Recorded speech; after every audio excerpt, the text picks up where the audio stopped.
Assalomu alaykum do'stlar. Mana Rahimov Schoolga biz 2 yil oldin tashrif buyurib, ushbu maktab haqida film qilib ketgandik. Mana oradan 2 yil vaqt o'tdi. 2 yil ichida nimalar o'zgardi? Hozir shu haqida bilgani keldik. Assalomu alaykum Shohruh aka. Va alaykum assalom. Yaxshimisiz? Rahmat, o'zingiz yaxshimisiz? Shohruh aka, bitta oddiy savol bilan boshlayman. Bemalol. 2 yil oldin siz o'qituvchi edingiz ingliz tilidan. Hozir endi yangi lavozim, tabriklaymiz avvalo. Rahbarlik lavozimi bor ekan. Xo'p, qanday ekan rahbarlik lavozimi? Shu haqida ozgina aytib o'tsangiz. Juda ham mas'uliyatli. Mas'uliyatli? Albatta. Nimasi mas'uliyatli? O'qituvchiligingiz yaxshimi yoki rahbarlik lavozim yaxshiroqmi? Xo'p. Sal kirishib olishimiz uchun. Ya'ni mas'uliyat nuqtai nazaridan olib qarasak, ya'ni kamroq mas'uliyat o'qituvchilikda bo'ladi baribir. Chunki bu sizga ajratilgan o'quvchilarga mas'ul bo'lasiz. Bu yerda ya'ni direktorlik lavozimida esa endi butun maktabga mas'ul bo'lasiz. Maktab jamoasiga, ya'ni butun jamoadoshlar bor. 70 dan ortiq ya'ni xodim bu yerda faoliyat yuritadi. Bularni shu yerga kelishi, ishi, ularning kayfiyati, faoliyat qanaqa ketayotganligi shularga. Xo'p, biz hozir Rahimov School binosini yonida turibmiz. Farg'ona shahrida joylashgan. Aynan siz bu dargoh sizga qadrdon bo'lib qoldi. Har doim kelasiz. Shu paytda mana shu ko'chadan kelayotgan paytingizda qanaqa endi motivatsiya bilan kelishni boshlayapsiz har kuni? Qanaqa bo'lyapti biz hozir mana shu har kuni kelgan paytingiz? Maktabga bo'lgan muhabbat bu o'qituvchiligimdan bor bu yerda. O'quvchilarimni sog'inib kelardim, maktab jamoasini va direktor bo'lgandan keyin esa maktab jamoasi bilan yana ham yaqin bo'lib ketdim. Albatta faqat ya'ni o'qituvchilar jamoasi bilan, butun ya'ni texnik xodimlar bor. Ya'ni hammalari.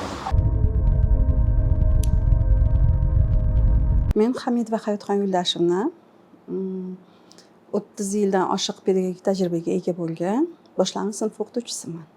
Kelganimizda, qarang, 17 ta o'quvchi bo'ladigan bo'lsa, ulardan 6 tasi rus maktablaridan kelgan. Boshda qiyin bo'ldi, bir-birimizni tushunish qiyin bo'ldi. Kerak bo'lsa, o'sha so'zlarni rus tiliga tarjima qilib tushuntirgan vaqtlarim ham bo'ldi.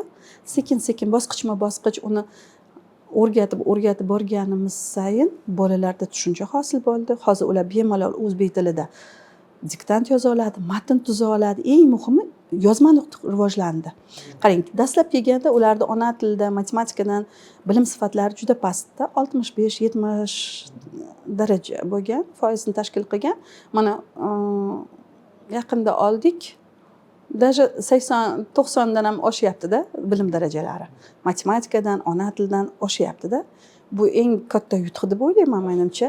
Keyin o'quvchilarimiz Irina nodavlat olimpiadasida qatnashdi. Ular Toshkentgacha borishdi. 83-84 ballarda qo'lga kiritishdi. Toshkentdagi respublika bosqichida. O'quvchim Tasimoda ham 70 balldan yuqori baho olishdi. Bizga bu narsada Yaponiyani o'sha Kumon metodi juda ham yaxshi yordam beryapti. O'quvchilar o'sha 10 minut ichida 200 tadan oshiq misolni yecha olish kerak. Ularda bosqichi bor. 15 minut bo'lganda sariqqa tushadi, o'sha darajalari bor, keyin undan oshib ketsa qizilga tushadi. Bolalar ham fokusi butun diqqat e'tibori misolga qaratiladi. Bu juda katta narsa deb o'ylayman-da. 200 tadan oshiq misol yechish 10 minut ichida juda yaxshi. Ham hozir o'quvchilarimiz bilasizmi, 4-5-sinf darajasidagi misollarni yechib ketishyapti. Kasrlarni qisqartirish, ularni ekuklarga o'tyapmiz. Biz hozir 3-sinflarda qaraydigan bo'lsak, oddiy maktabdagi 3-sinflardan bilim darajalari o'ta anchagina yuqori bo'ldi. Shohruh aka, mana birinchi ko'zimiz maktab faxriylariga tushdi. Kim endi maktabimiz faxrlari ozgina aytib o'tsangiz? Maktabimiz faxrlari endi o'quvchilarimizda. O'quvchilaringiz? Albatta. Ya'ni o'quvchilarimizni bu yerda rasmlarni ilib boramiz. Ular o'z mana shu yerdagi o'qish davomida nimalar qila olishdi. Ya'ni o'zini yoshiga munosib tarzda qolganlarga o'rnak bo'la oladigan nimalar qilishgan bo'lsa, mana shu bir natijalari bilan shu yerga ilib chiqamiz. Va bu yerda aynan bu maktabimiz faxrlari doskasidan kimlar o'rin olishi mumkin bo'lsa, ular mana bu yerda mana ota-onalar o'qishligi uchun yoki bo'lmasam men ham shunaqa shu yerga ilinishni xohlayman degan o'quvchilar o'qimoqchi bo'lsa, shu yerdan o'qib, yana qanaqa tartibda ilingan, nima uchun ular ilingan, o'qib olishlari mumkin o'sha yerdan. Ma'lumot oshib. Endi mana Endi ozgina qisqacha aytib o'tsangiz, qanaqa kriteriyalar deydi o'zbekchadan aytganda. O'sha qanaqa jihatlarga mos tushsa rasm joydan o'rin oladi. Juda yaxshi. Va asosan tashkilotchilik. Tashkilotchilik. Ha, o'quvchilarimiz ya'ni o'zini sinf doirasida qolganlarga o'rnak bo'la oladigan nimalar tashkil qilishyapti. Oddiy aytaylik, misol uchun kitobxonlik. Kitob o'qishlikda ya'ni ilg'orlik. Ko'p miqdorda misol uchun kitob o'qishlik ko'ryapmiz. Mana shu yerda mana yetakchi kitobxon degan o'sha kriteriyaga ko'plari ilingan shu yerda. Bu ham ya'ni o'rnida qolganlar uchun va o'zida ham bir yangi natija hosil qiladi shu bilan va u bilan bir qatorda mana sport to'garaklarida misol uchun natija qilganlar bor yoki bo'lmasa yuqori sinflarimizda xalqaro tashkilotlarni bu yerga olib kelib turib tadbirini o'tkazishlik bor. Yana shular. Shohruxga ustoz endi savollar mana qarang. Bular endi aqlli zukko nisbatan tengdoshlariga nisbatan o'rnak o'quvchilar. Masalan, maktabga kelgandan keyin shunaqa aqlli zukko bo'lib ketdimi yoki undan oldindan baribir hali ajralib turamidi kelmasdan oldindan. Aytmoqchi bo'lganim maktabda o'rni bo'ldimi? Xo'p, bu narsani ochib bergan. Bir narsani aytishimiz kerakki, maktabga o'quvchi kelar ekan, kimlardir bu yerga kelib turib qolganlardan o'rnak oladi. Yana o'quvchilar bor, shunaqa toifadagi o'quvchilar bor, maktabni sevib kelgan, lekin o'zida ham bir narsani olib keladi bu yerga. O'zida olib kelgan shijoatini endi bu yerdagilarga yuqtiradi.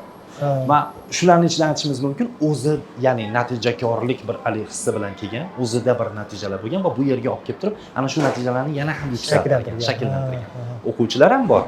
Ularga qarab turib, o'zida yangi bir nimalarni, mahoratlarni, yangi bir shijoatni shakllantirgan o'quvchilar ham bor.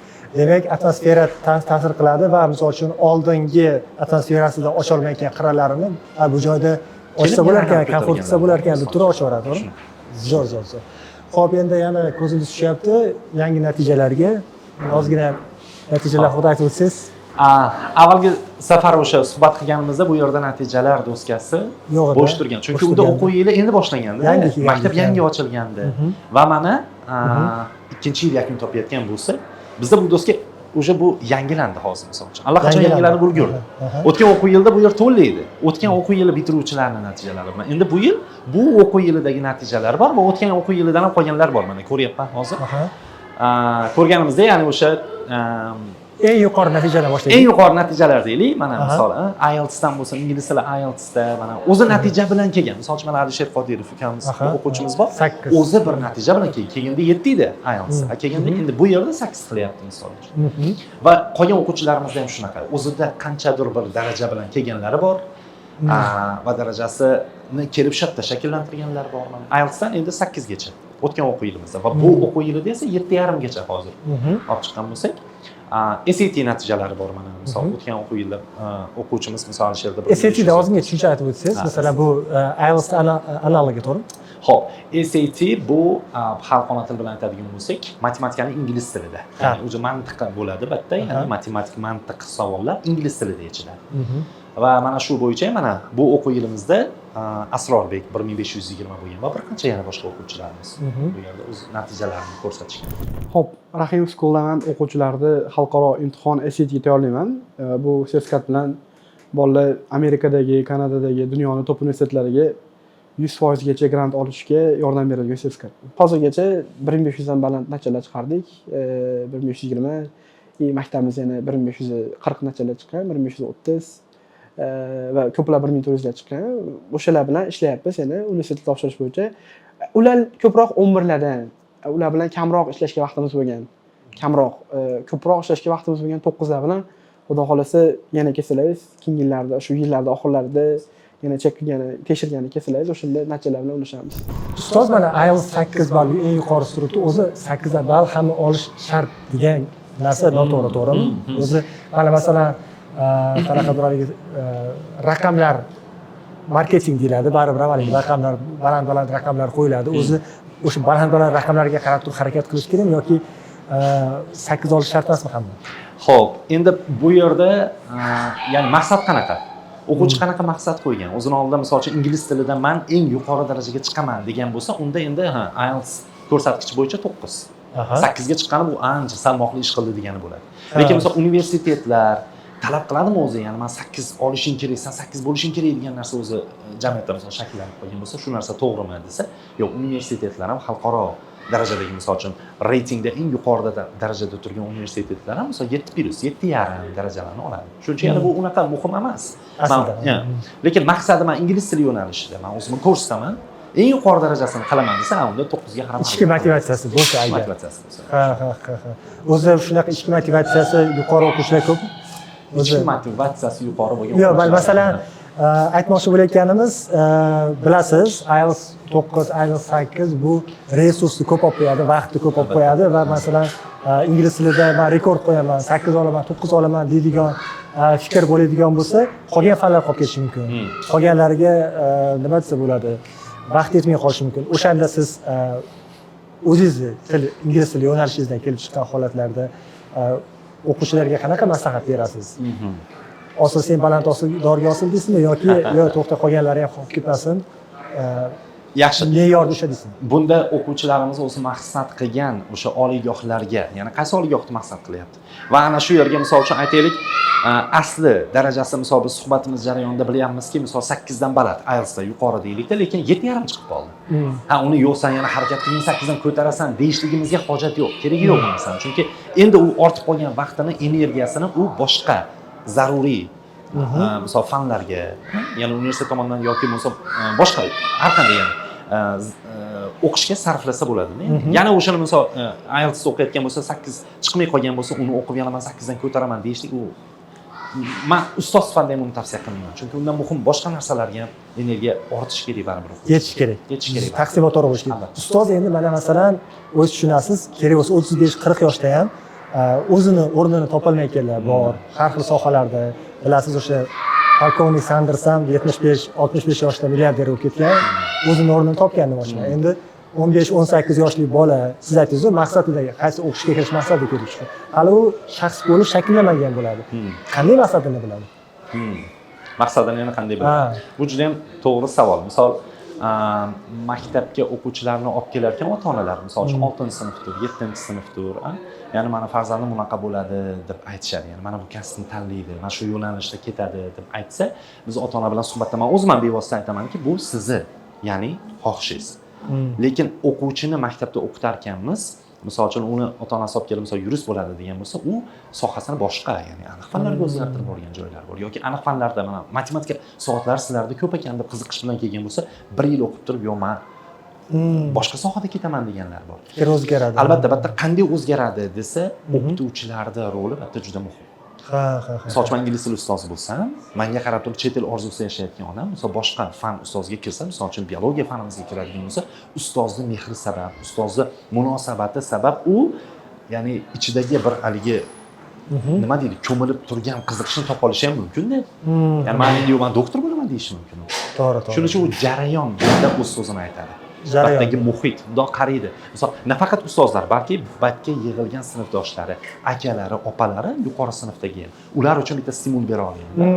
Misol, bitta 7-sinf o'quvchi men aytayapti, "Yo'q, men o'sha yerda O'zbekistonda o'qiyman" deb turgan bo'lsa, kelyapti, ko'ryapti-da, bitta 11-sinf akasi, opasi bitta katta universitetga o'qishga kelsa, bunday qaraydi. "Yo'q, men ham bosaman" deydi. Ya'ni bo'lyapti shunaqa. Assalomu alaykum. Mening ismim Akramjon, Rahim School maktabida 2 yildan beri ingliz tilida dars beraman. Bakalavr darajamni jahon tillarida bitirganman va Koreyada magistratura o'qib kelganman. Yaqinda CELT xalqaro sertifikatini oldim. O'quvchilarimizda shu 6 IELTS balidan 7,5 gacha oldik o'zimiz. Juda ko'pchiligi bilan 0 dan B2 darajalar va juda ko'pchiligi hozir chet elda o'qishayotganlari bor va bu yil juda ko'pchilik grant yutganlari bor chet elga. Xudo xolasa keyingi yillardan ham bu yil CELT sertifikatini oldik. Yana ham xudo xolasa natijalar zo'r chiqadi degan umiddamiz, xudo xolasa keyingi yillari. Va maktabimizda shunaqa narsa borki, ustozlar bir-birimizni doim haligi qo'llab-quvvatlaymiz. Ya'ni ustozlar nima desa bo'ladi, yangi narsa o'rganib kelsa hech qachon bir-birimizni yashirib o'tirmaymiz, ya'ni beramiz o'sha narsani. O'tgan yili Shohruh ustozdan o'rgangan bo'lsam, misol men CELT olib keldim, boshqa ustozlarimizga berishga harakat qilyapmiz. Sharing is caring deydi-ku, ya'ni bir-birimizga sharing qilamiz doim. Ya'ni muhit zo'r. ya'ni o'sha Dubaydagi yana bitta professor treningga kirdik. Aytyaptiki, sizda ikkita option bor, ikkita nimangiz bor, tanlovingiz bor. Ikkita tanlovingiz bor. Birinchisi zo'r oylik beradigan ish taklif qilyapti. Professional development, ya'ni professional o'sish yo'q. Ikkinchisi oyligi o'rtacha, lekin professional development bo'ladi, ya'ni shaxsiy rivojlanish bo'ladi. O'sha yerda o'sa olasiz. Qaysi birini tanlaylar deyapti, ikkinchisini tanlaylar va qachondir kelib professional o'sib olsanglar, oylik o'sha sizga beradigan topiladi. Demak o'shanda aytdim, demak to'g'ri joy tanlagan ekanman. Ya'ni bu maktabda ham oliy jihatdan ham zo'r va professional o'ssangiz ham bo'ladi. Ya'ni o'sish zo'r maktabda, shaxsiy rivojlanish, ustozlarda muhit juda ham zo'r. Endi biz bashorat yoki boshqa narsa ma'noda savol bermoqchi emasman. Endi masalan tushunishim bo'yicha Rahim School'dagi o'qituvchilar jamoasi bu filtr. Qaysi ma'nodaki o'sha maktabni bitirgunigacha yo'nalishini va qaysi yo'nalishda uni skilli kuchliroq bo'ladigan bo'lsa, uni ochib beradi maktab.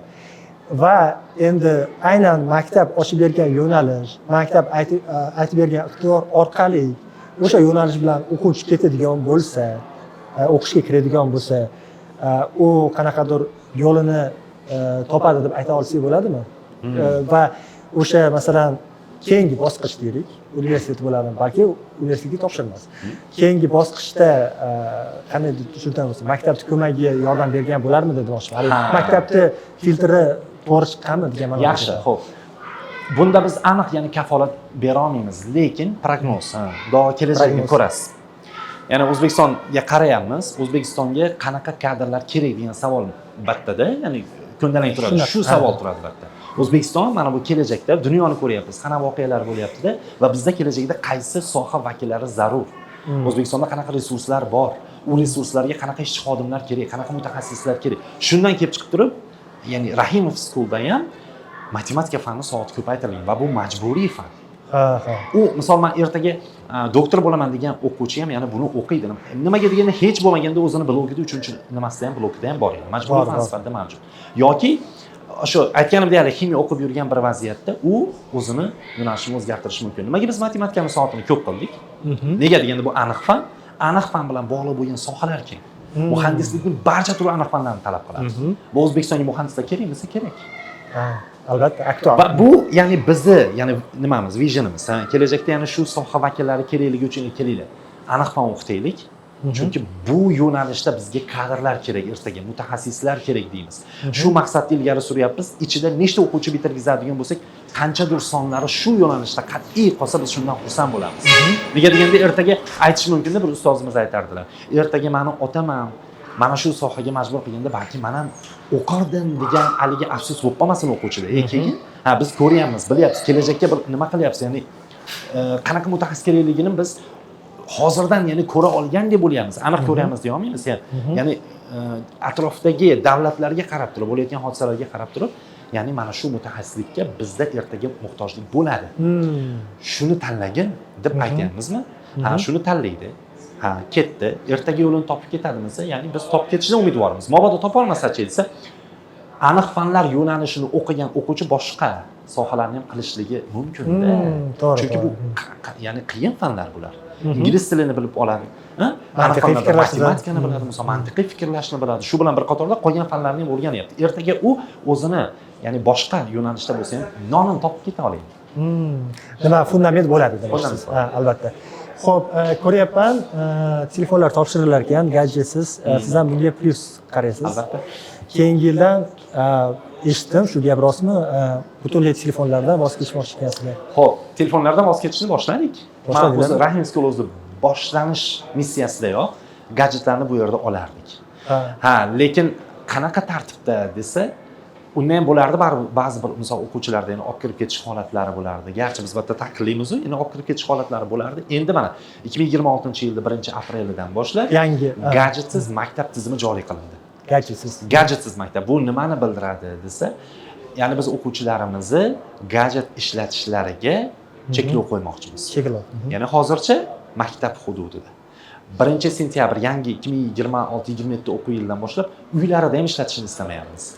Buni biz uyda ham ishlatmaydi, biz buni kafolatlaymiz deya olmaymiz, lekin biz shu g'oyani ilgari suryapmiz. Ya'ni Rahim Schoolda farzandimni o'qitaman degan ota-onalar bizga shu qo'llash bo'lish kerakki, hamkor bo'lish kerakki, uyda ham farzandga yo'q, sen ishlatmaysan, men maktabingga va'da berganman desin va uni mevasini xudo xolasa ko'rish. Kelgandan keyin ko'p narsa o'zgarib ketdi. Olimpiadalarda yutishni boshladim, kuchayishni boshladim. Keyin robotda 10 million yutib oldim. Misol uchun boshqa olimpiadalardan qatnasha oldim. Ba'zi hamma ustoz qiziq qilib o'tadi, hamma fanlar qiziq fanlar. Menga matematika, ingliz tili eng ko'p yoqqan fanlar bo'ladi. Chunki ustozlar yaxshi, bilimli ustozlar. Administratsiya bo'limi. Albatta. Bu yerda administrator qizlarimiz o'tirishadi. Telefon qilib bemalol ma'lumotlarga ega bo'lsa bo'ladi. Do'stlar, mana ekrandagi mana shu QR kodga o'tsanglar, ushbu manzilimizga o'tsanglar, maktab haqida, maktabning manzili haqida ma'lumotga ega bo'lishlaringiz mumkin. Biz davom etamiz ustoz bilan. Xo'p, bu tarafda qanaqa xonalar? Xo'p, bu tomon maktabda administratsiya, ya'ni o'sha administratsiya xonalari. Bu yerda bizda qabul xonasi, asosan kelgan ota-onalarni kutib olar ekanmiz. Administratsiyada albatta qizlar registratsiyadan o'tkazishib, keyin bu xonaga olib kirishadi. Bu yerda suhbatlar qilamiz ota-onalar bilan. Albatta. Keyin direktor xonasi, keyin ma'naviyat ishlari bo'yicha direktor o'rinbosari, keyin o'quv ishlari bo'yicha direktor o'rinbosari. Demak, ma'muriy xonalar. Ma'muriy. Administratsiya, tushunadi. Ma'muriy bo'lim. Xo'p, bu yerdan shkaflar ko'ryapmiz. To'xtang, bundan oldin bularda qanaqadir o'quvchilar qilingan maqolalar? Xo'p.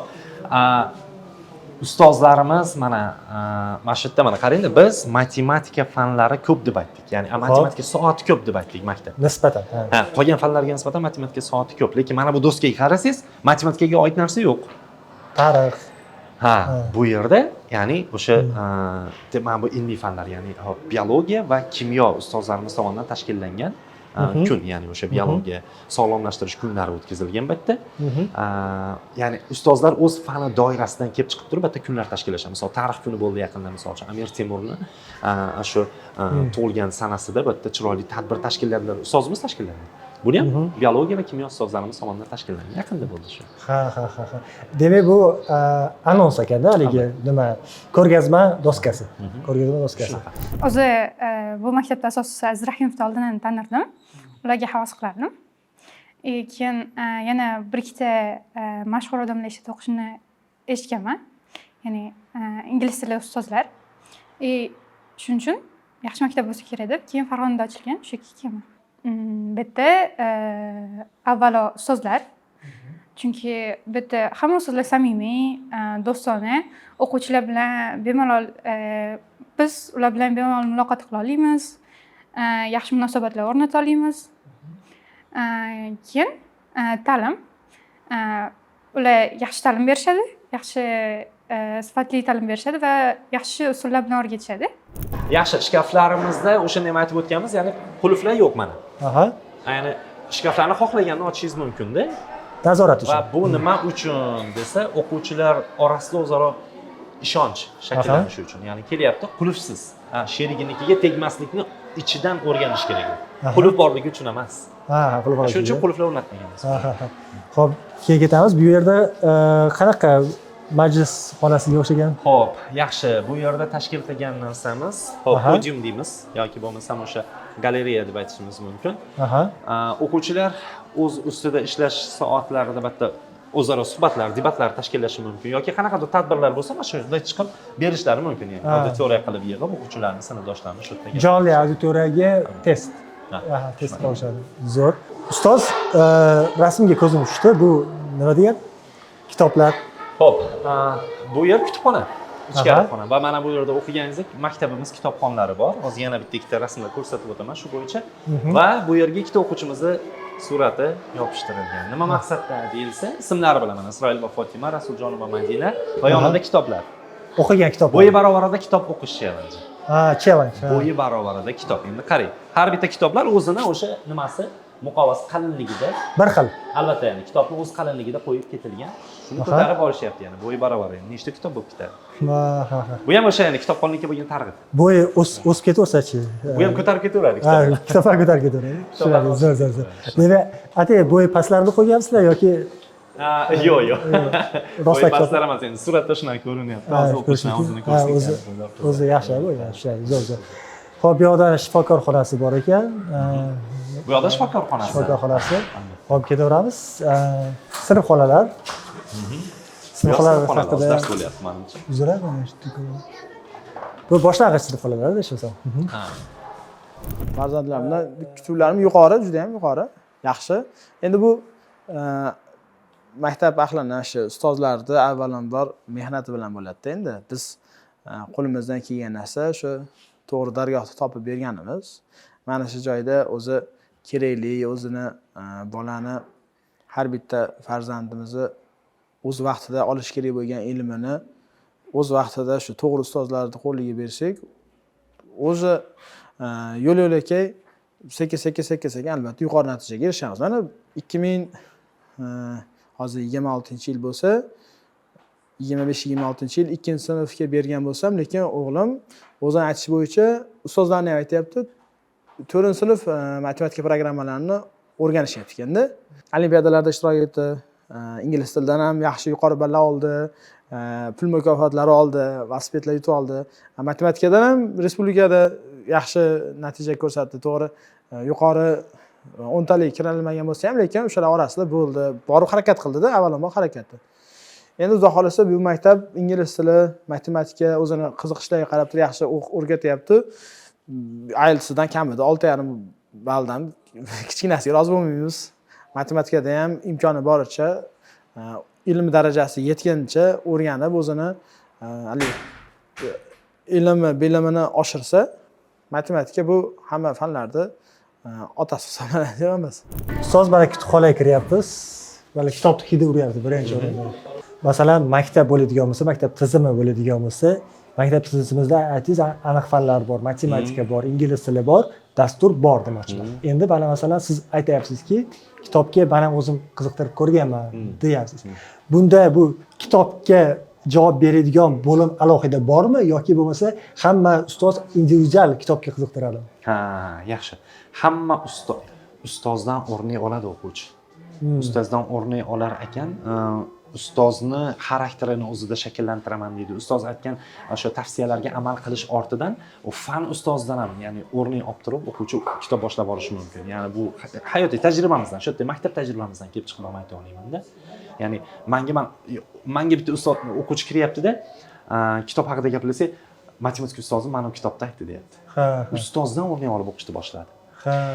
Endi shu yerda qaysidir o'quvchilar kitobga, ya'ni qiziqish hosil qila olmaydi. Qiyin, qaysidir deyolmayman, aksariyatida qiyin. Kitob chunki u ijtimoiy tarmoq rivojlangan, effektlar, ular ya'ni bir shakllanib turgan bir vaziyatda kitobni varaqi hech narsa yo'q, jim turadigan ya'ni varaqqa qarab unga ya'ni sabr, matonat shakllantirish og'irda va shuning uchun maktabda endi nima qildik buni qilishlik uchun? O'quvchi rag'batni yaxshi ko'radi. Biz unga tanga rag'batini berdik. Masalan, rag'batni yakuni nima desa, rag'batni yakuni auksion. Auksionga qimmat sovg'alar qo'yamiz misol uchun. Bizga kerakli, qiziqarli, ko'p sovg'alar va premium sovg'alar ham bo'ladi. Notebook bor, planshet bor. Mana bu safargi nimamizda velosipedgacha qo'ydik, katta velosipedgacha qo'ydikki, o'quvchi qiziqadi va o'quvchi oshiqib kutadigan tadbir auksion. Qarayamiz, o'quvchi kutyapti. Eng baland ballni ham kitob o'qigani uchun oladi. Lekin shu yerda yana ham kitobga targ'ib qilish uchun nima qilamiz? G'oya. Ya'ni bu Azrahimovning o'zlaridan chiqqan g'oya. Kitob o'qimasa auksionga qatnasha olmaydigan qilib qo'yaylik. Zapret. Ya'ni 7000 tanga to'pladimi, 5000 tanga to'pladimi? Endi u agar misol boshqa faoliyatdan ham tanga to'plashi mumkin-da, agar bitta kitob o'qimasa auksionga qatnasha olmaydi. Bo'ldimi shunaqasi? Bo'ldi. Birinchi auksionda o'zi ham bilmayman 100% ga chiqadi, 70%. O'quvchi qatnashdi. Qolganlari nimaga qatnasha olmayman? Xafa bo'ldi, to'g'ri, lekin tushundi. Ikkinchi mana bu safargi auksionimizda foiz ko'tarildi. Va mana ustoz o'zimiz auksionni o'tkazyapmiz. Qanaqa holat bo'lyapti? Premium sovg'aga talash juda kuchli ketyapti. Va biz bu yoqda statistikani, kitoblar o'qilganini ko'rib chiqyapmiz-da. Premium sovg'a uchun bir oyda ikkita kitob tugatish kerak. Bir oyda ikkita kitob tugatmasa premium sovg'a ham ola olmaydi. Bali yuqori bo'lsa-da, undan past ball bilan ikkita kitob tugatgan o'quvchi premium sovg'ani olib ketyapti. Urg'u kitobga berilgan. Albatta, ya'ni bir oyda bitta kitob tugatmasa u auksionga qatnasha olmaydi. Agar ikkita kitob tugata olmasa, premium sovg'a. Aqlli yechim qo'yilgan ekan. Shu bilan mana hozirda statistik nimaga qaraydigan bo'lsak, o'quvchilarimizda hozir 90% ochdi hozir kitob o'qiydiganlar. birinchi sinfdan birinchi sinfgacha. Birinchi shu o'tgan yili ochilganda birinchi maktabga kelib Kamronbek shuni tanlagandan keyin o'zi sezilarli darajada 3-4 oyda o'zgargan. O'qishlarida ham, intizomida ham har tomonlama. Hozir bu maktabda eng asosiy bunaqa narsasi borda. Menga yoqadigan axloqiy ball degan narsasi bor. Buni biz uyda ham qo'llaydik. Kichkinam 1 yil bo'lgan bo'lsa maktabga kelganiga uyda ham hatto daftar tutib axloqiy ball qo'yadi bizga. Nimaga desam, bizda shunaqa bo'ladi, uyda ham mana shuni yo'lga qo'yamiz deb qiladi. Tarbiyalari lekin o'zgardi yaxshi tomonga.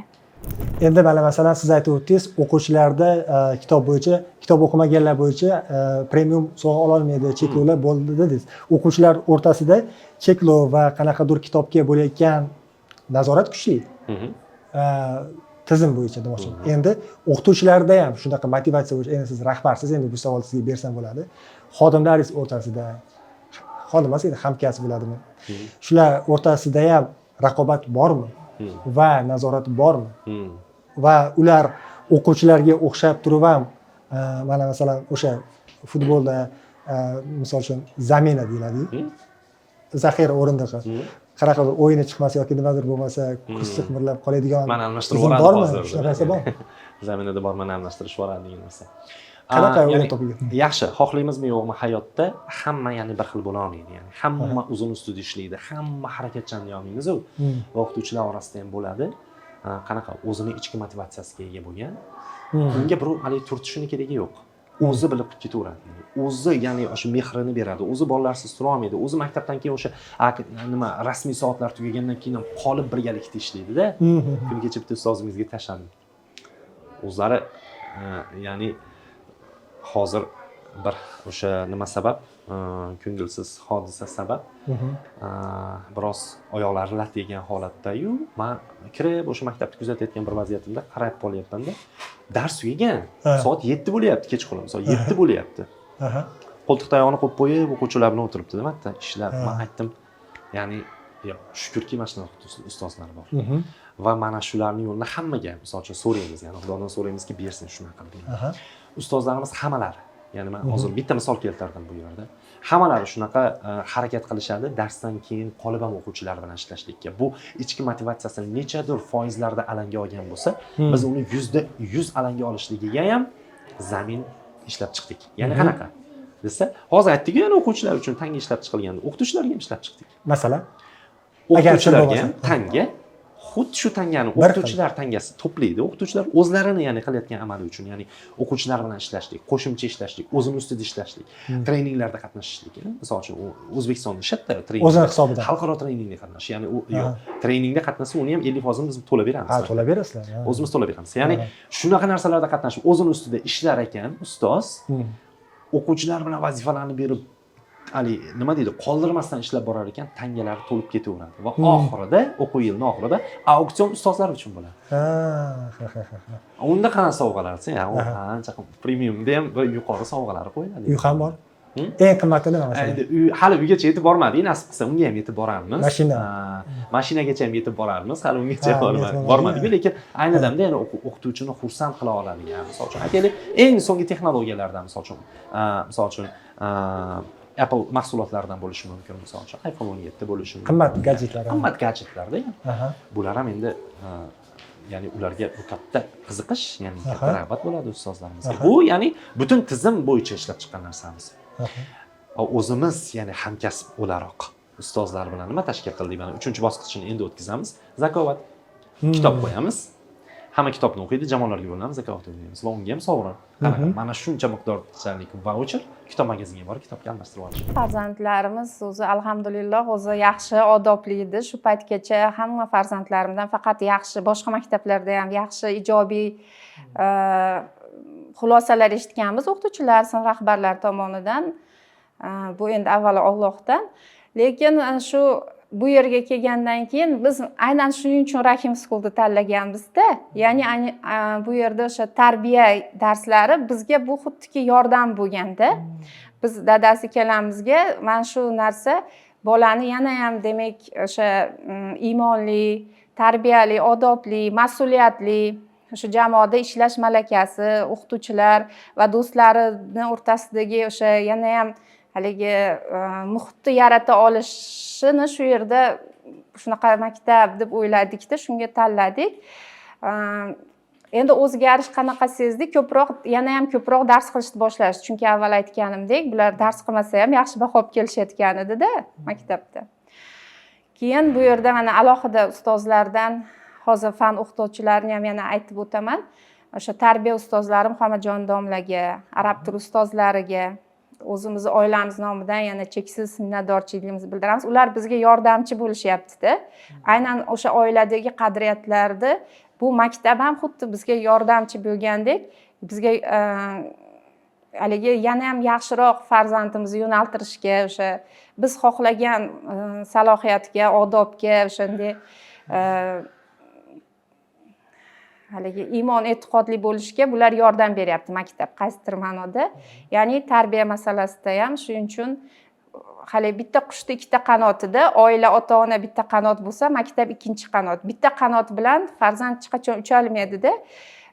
Aynan ikki qanot birga harakat qilsa, farzand o'zi ko'zlagan maqsadga erishadi. Shuning uchun bu maktabga shunday yaxshi sharoitlarni farzandlarimiz uchun yaratib berayotgani uchun va rahbariyatiga va ustozlariga oilamiz nomidan o'z minnatdorchiligimizni ham bildirmoqchiman.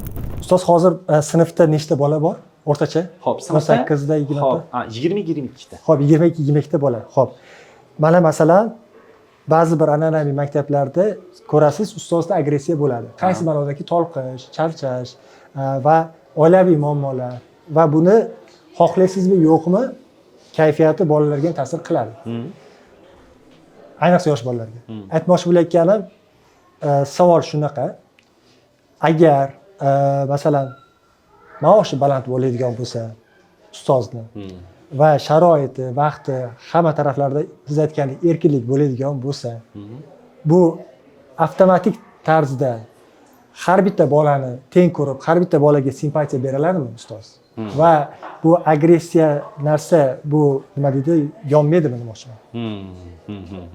Juda yaxshi savol berdingiz. Biz ana shu o'quv yilining boshida ustozlarimiz bilan yig'ilib, gaplashib, suhbat qilayotganimizda o'shanda bir gap aytgandim, hozir mana gapiryapsiz, esimga tushib ketdi shu. Agar qaysidir bir sabab bilan uyda bo'lsin, ko'chada biror sabab bilan agar kayfiyatingiz foizlari bir pastroq holatga kelsa, darsga kirmaymiz ustoz. O'sha darsni biz nimadir amallab o'tkazib olamiz. Kuratorimiz kiradi, bo'lmasa o'zim kirarman misol. Lekin siz darsga kirmang. Nega deganda u energiya endi u darsdagi 20-20 ta odamga ko'chadi. 20 ta odamning ota-onasiga ko'chadi. Ya'ni mana shu, ya'ni taklif orqali ustozlarga aytyapmizmi? Bu ham ularga bo'lgan bir nima, haligi nima deydi, ya'ni mehribonlik, g'amxo'rlik deb aytadigan bo'lsak, ularning kirishini rostdan istamayman men. Nimaga? Kayfiyat yomon bo'lsa, undan olib chiqib, keling ustoz, ozgina gaplashaylik, nima bo'ldi, qanaqa bo'ldi? Psixologik suhbat. Ya'ni bitta suhbat qilamizda, keyin ustoz yoriladi, boshqa bo'ladi. Sal yengil tortgandan keyin bir kayfiyatini ko'tarib, darsga kirgizishga harakat qilamiz. Lekin o'sha aytgan narsangiz, ya'ni kayfiyat yomon bo'lsa, ustozdan yana ularga o'tadimi yoki kayfiyati ham yaxshi, energiyani 20 ta bolaga taqsimlay oladimi deydigan bo'lsak, bu taqsimlay oladi, chunki bu o'qituvchilar jamoasi, bu avlod davlat maktablarida 40 tagacha o'quvchini o'qitib kelgan. Immunitet bor. Bitta sinfda. Mana ustozlarimiz bundoq kiradida nechta o'quvchi? 20 ta. Komfort deydi-da, ya'ni. Undan og'irini yashab qo'yganda. Endi bu uchun nima? O'ylang 2x kamda. Covid ko'rgan. Ya'ni shunaqada, ya'ni undoq qarab aytadi-yu, bemalol ishlayman deydi mana. Nimaga? Ya'ni haligi bir nimasi, tajribasi undan-da ko'p bo'lgan o'quvchilar bilan ishlay olgan. Va ana shundan ortilgan nima tajriba bu o'quvchilarga endi ikki qism e'tibor oladi. Rahimov School tashkil topganiga, Farg'onada ochilganiga 2 yil bo'ldi. 2 yilga yaqinlashib qoldi. 2 yil ichida qanaqa natijalar bo'ldi? Natijadan gaplashsak. Xo'p. 2 yil ichida endi natijalar biz bitiruvchilarimizda ham bo'ldi. O'rta boshlang'ich, mana bu yildan, bu 2025-26 o'quv yilidan boshlang'ich ta'limni ham joriy qilgan bo'lsak, bularda ham mana natijalar bo'lib kelyapti va natijalar deganda o'z nimalarni nazarda tutamiz?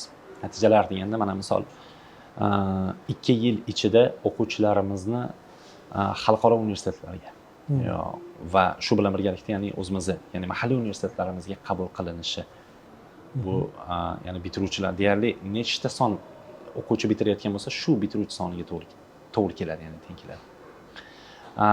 Va bular biz uchun katta ya'ni yutuq. Nega deganda ular hayot yo'liga qadam bosishdi. Chunki Rahimov School'ni o'zi dastlabki o'sha missiyasi nima edi?